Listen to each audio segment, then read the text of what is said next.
Welcome to what I think is now episode 44 of MotorStorm, and where we have now officially completed pretty much 2/3 of the game, and along with it we have also done 3 levels.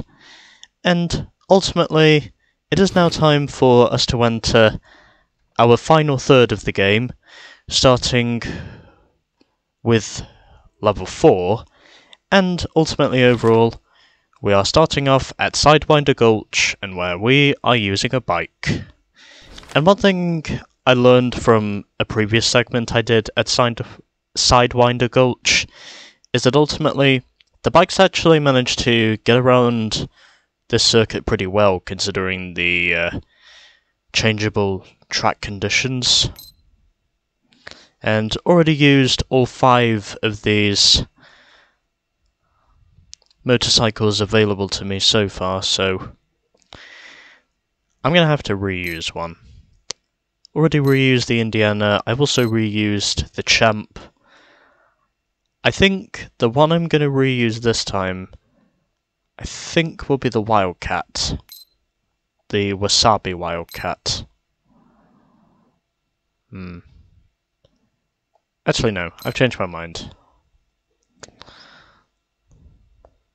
Wait, hold up.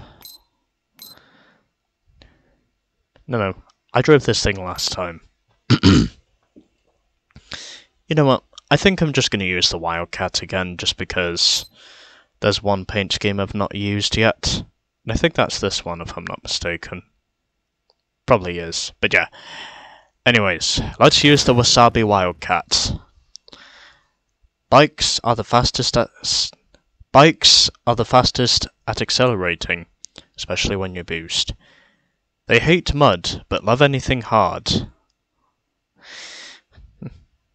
Just don't expect a double entendre. I think I pronounced that correctly. No, anyways. Let's get through this, and hopefully this will not take too long. Because on the hard surfaces of Sidewinder Gulch, the bike actually gets around pretty good on this circuit, considering the circumstances. And away we go.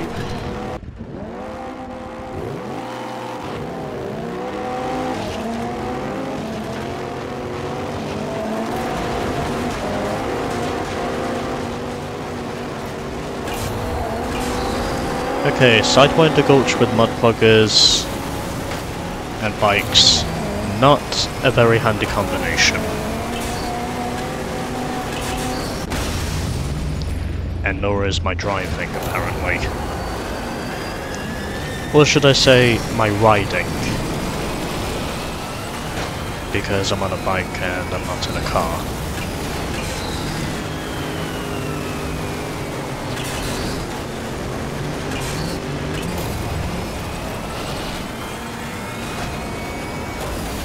Okay, so I think it's fair to say there's definitely an even split between both the bikes and the mud pluggers here at Sidewinder Gulch.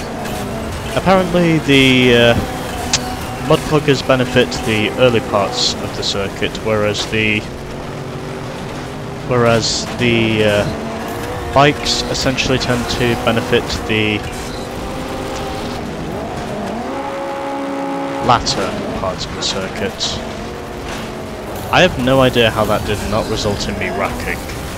I mean, that was pretty much everything constructed for it to be a disaster, but somehow in the end it wasn't. Okay, now it's a disaster. Basically the worst disaster I've seen since Chernobyl. Although then again, judging by this entire game, it is basically worse than Chernobyl. Except for saying we're not nuclear.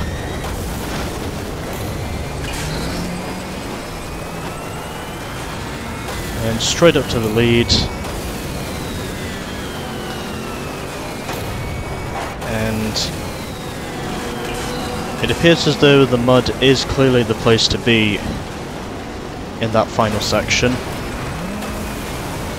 And up to this point, trying to hold on to the lead. And it doesn't look like I'm going to. As much as I try valiantly to stay out of the pack, but unfortunately the pack does not know how to stay away from me. Which I think is the main trouble I'm having. I know how to dodge the bullets, but yet the bullets do not know how to dodge me. Is basically what I'm saying.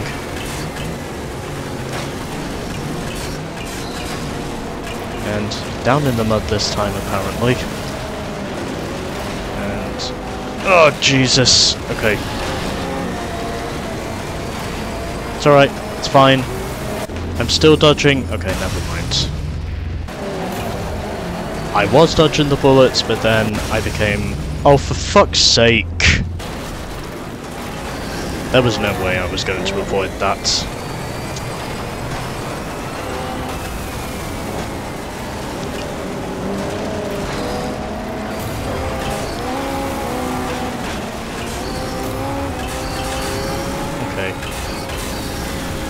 Well, looks like I've got my dick in the dirt once again. And apparently, I still cannot avoid the rocks because of my lack of stability on the slippery surfaces. I think that's probably the main reason why my driving skills feel decrepit up to this point. Either that or I'm literally just gonna have to fucking send any maneuver I make. Ah, fuck off!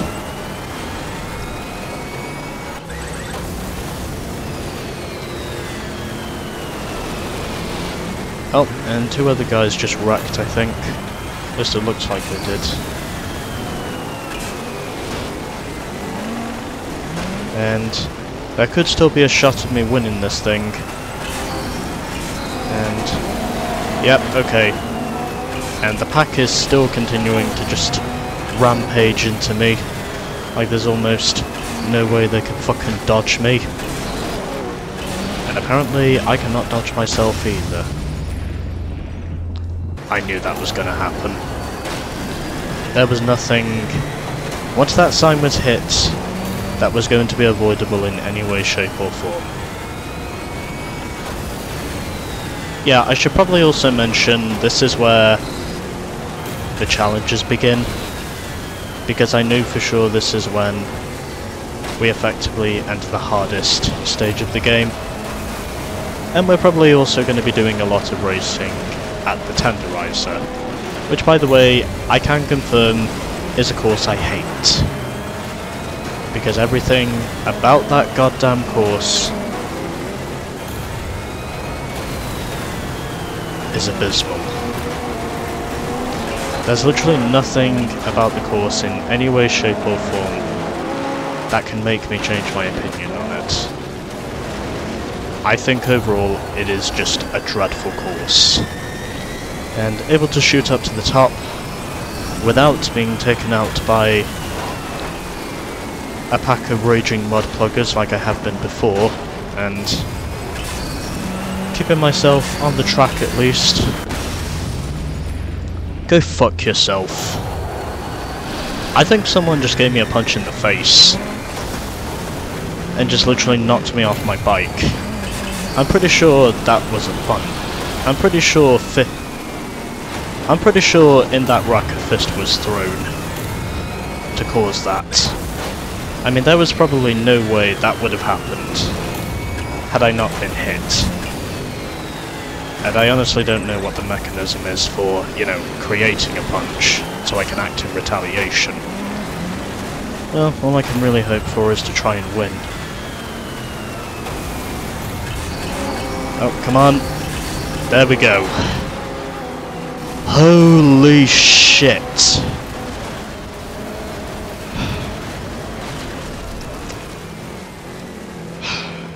That last lap was insane.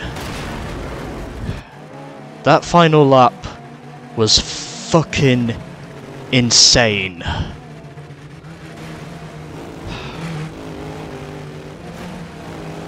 I actually did not think I was going to pull off a win, but somehow my ass said yes when I did it. I somehow got the race win.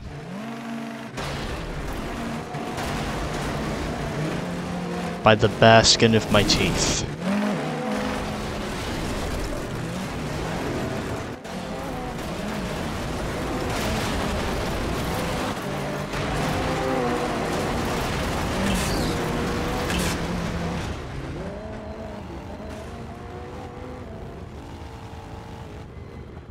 Well, wonder where my guy is at.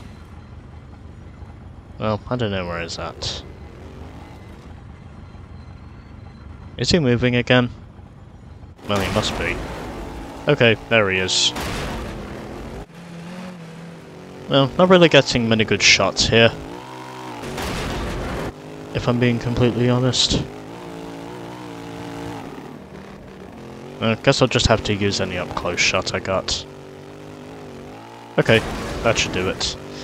So, I won by 0.13 tenths of a second over Buzzbomb, and then it was Lord Jim in third in the first of the Mudpluggers, apparently using the Bulldog. And then we had True Scott in fourth position ahead of Al Azam. Baxter finished in sixth position ahead of Holly Macker.